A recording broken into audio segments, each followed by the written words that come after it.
izao no mba afatro aza dinoinao ny mamaky ty baiboly ty aoka tsy ala amin'ny vavanao fa saitsaino androamanalina teo ambininay anao raha ifandao isika izao no mba afatro aza dinoinao ny mamaky ty baiboly ty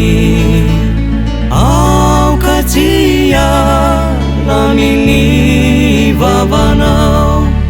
fa saitsaino androamanalina teo ambininay anao fa ny baiboly teny somafaly manome hery manitsy anao tsy ho very manambara fiainanao azy ho anao tsy mba nisy fanavana ho an'izao tontolo izao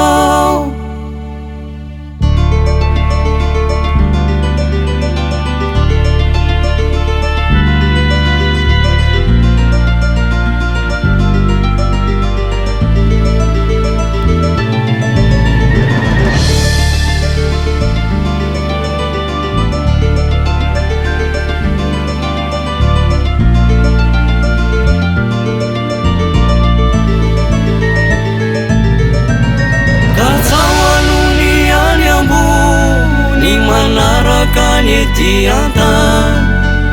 teo tonga aminao zay riny fonao amboniny zavadrehetra ny fofeno fitiavana fa izay no fehiny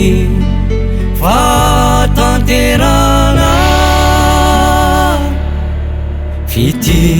baiboly ty manambara ny Kristy nanolotra ny tenany